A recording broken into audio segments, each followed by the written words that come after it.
बिस्मिल्लाहिर्रहमानिर्रहीम। अस्सलाम वालेकुम। प्रोग्राम बाखबर कश्मीर के साथ मैं हूँ आपका मेज़बान सईदुर्रहमान सिद्दीकी। बाखबर कश्मीर में हम हालात हज़रा पे गुफ्तगू करते हैं, गिरदो पेश होने वाले हालात हमारा मौजू होते हैं और साथ साथ हम उस पार के कश्मीरियों के हवाले से भी अक्सर प्रोग्रामात में गुफ्तगू करते हैं। आज मेरे साथ जो मेहमान शख्सियत मौजूद हैं वो हैं नुसरत दुरानी साहिबा, जो मुस्लिम लीग नून की ख़वातीन विंग की सीनियर वाइस प्रेसिडेंट हैं। बड़ी मुतहर्रा खातून हैं, समाजी शख्सियत भी हैं, माशाल्लाह काफ़ी ख़वातीन की वेलफेयर के हवाले से काम कर रही हैं। मुज़फ़्फ़राबाद के अंदर इनका जाना पहचाना हुआ नाम है और ये बड़ी खिदमत खल्क़ में हमें पेश दिखाई देती हैं। मीडिया के साथ भी वाबस्ता हैं, राइटर भी माशाल्लाह बहुत अच्छी हैं।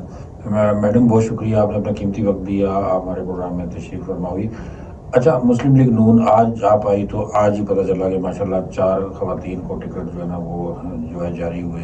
ये वुमन एम्पावरमेंट की तरफ एक बड़ा कदम है। और साथ साथ देखें, एक हमारी खातून मुस्लिम लीग नून से इलेक्ट भी हुई, लोगों ने वोट के ज़रिए से उनको इलेक्ट किया और बड़ा मुश्किल हल्का था और बीमार भी थी और काफ़ी उम्र रसीदा भी हैं, लेकिन लोगों ने उनको इलेक्ट किया और ये मैं समझता हूँ बड़ी कामयाबी। और मुस्लिम लीग नून के लिए बिलखसूस के जो ख़वातीन को काफ़ी जगहों पे आगे जो है ना करती हुई दिखाई दे रही हैं। तो आप क्या कहेंगी कि सियासी जमातें किस हद तक ख़वातीन को बाख्तियार बनाने में, ख़वातीन को आगे लेके आने में किरदार अदा कर रही हैं आज़ाद कश्मीर में? बिस्मिल्लाहिर्रहमानिर्रहीम। अस्सलाम वालेकुम। बहुत शुक्रिया सईद भाई, आपने मुझे मदऊ किया और आपने जो शुरू में ही सवाल किया सियासी हवाले से, आप पूछ रहे हैं कि ख़वातीन को कैसे जो है प्रमोट करते हैं पार्टीज़ के। और माशाल्लाह चूँकि मेरा ताल्लुक़ मुस्लिम लीग नून आज़ाद कश्मीर की, मैं मरकज़ी नायब सदर हूँ, मेरा उनसे ताल्लुक़ है।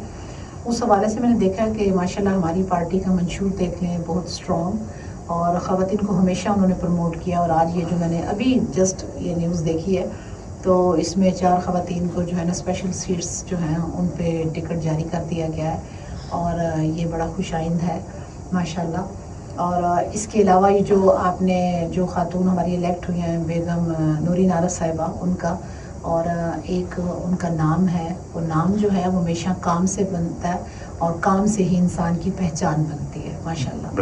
और उन्होंने माशाल्लाह इससे पहले भी आवाम की खिदमत की, उन्हें मौका दिया गया और आगे भी इंशाल्लाह उम्मीद है कि वो आवाम के लिए जो है ना अपना किरदार अदा करेंगी।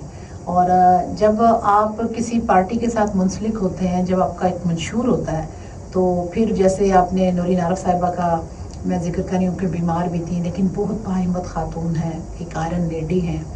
और इसी तरह उनके साथ जो उनकी टीम में काम कर रही हैं माशाल्लाह वो ख़वातीन, हम भी उनके जो हैं उनकी बच्चियाँ हैं, उनके शागिर्द हैं और हम भी ऐसे ही काम करते रहे हैं और इंशाल्लाह आइंदा करते जी माशाल्लाह। अच्छा, एक बड़ा मरला था इंतखाबात का होना, मीरपुर डिवीज़न, मुज़फ़्फ़राबाद डिवीज़न, माजरीन मुकीम पाकिस्तान की नशिस्तों में, कुछ हद तक पूंछ डिवीज़न में भी, और मुस्लिम लीग नून ने वाज़ेह बरतरी हासिल कर ली है और हुकूमत साजी बासानी कर सकती है मुस्लिम लीग नून बगैर किसी के इत्तेहाद के। तो आप क्या समझती हैं कि आपकी जमात को कौन कौन से चैलेंजेस हैं और उन चैलेंजेस से मुकाबला करने के लिए क्या हिकमत अमली है आपकी जमात के पास?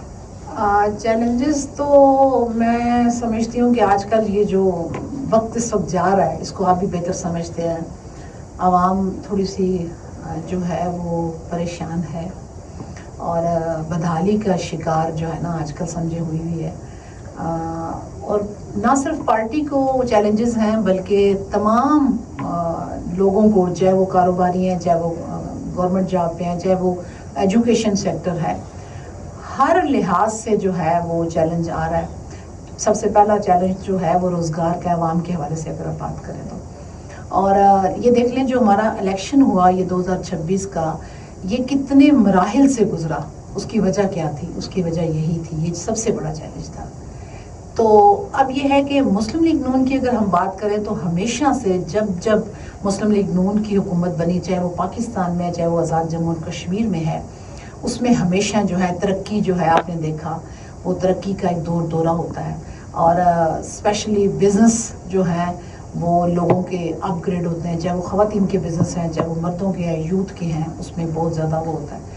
तो उसके अलावा मैं आपको बताऊं कि जॉब्स के हवाले से वो तो चैलेंज रहेंगे और पूरी दुनिया में जॉब का जो है ना ये प्रॉब्लम चल रहा है और ये चलता रहेगा। कोई भी हुकूमत जो है उसको फुल 100% फुलफिल नहीं कर सकती। ये चैलेंज जो है ना रोज़गारी का, یہ چیلنج جو ہے وہ جابس کے حوالے سے رہتا اور رہے گا. بالکل.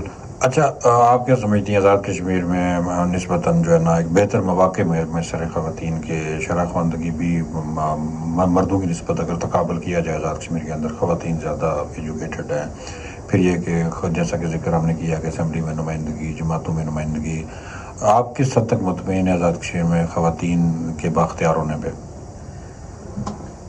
دیکھیے جی خواتین جو ہیں اگر ایک عورت کو آپ بااختیار کرتے ہیں اس جو ایک بچی ہے وہ ایک ماں بنتی ہے بیوی بنتی ہے ماں بنتی ہے اور پھر وہ ایک خاندان بنتا ہے اور اس پھر خاندان سے ایک قوم بنتی ہے. اگر آپ خواتین کو بااختیار کریں گے تو بہتر معاشرہ تشکیل دیا جائے گا کیونکہ جس طرح ماں سنبھالتی ہے اپنے بچے کو گود میں لے کر اسی طریقے سے معاشرے میں ایک خاتون جو ہے بہتر طریقے سے وہ جتنا بھی ہے وہ کام کاج کر سکتی ہے اور اس کو منظم کر سکتی ہے. آپ دیکھیں کتنے ہی اداروں میں جہاں پہ خواتین ہیڈز کر رہی ہیں وہاں پہ آپ دیکھیں کہ وہاں کا ماحول ہمارے جہاں پہ بھائی بیٹے اور ہمارے مرد جہاں پہ کام کر رہے ہوتے ہیں ان کی نسبت خواتین کا جو کردار ہے نا وہ نمایاں ہوتا ہے. اور کوئی بھی معاشرہ جو ہے خواتین کی شمولیت کے بغیر چاہے وہ پالیسی میں ہوں چاہے کسی بھی لحاظ سے اس میں جب تک خواتین کا کردار نہیں ہوگا وہ معاشرہ کبھی بھی ترقی یافتہ نہیں ہو سکتا. تو خواتین کا کردار ہے.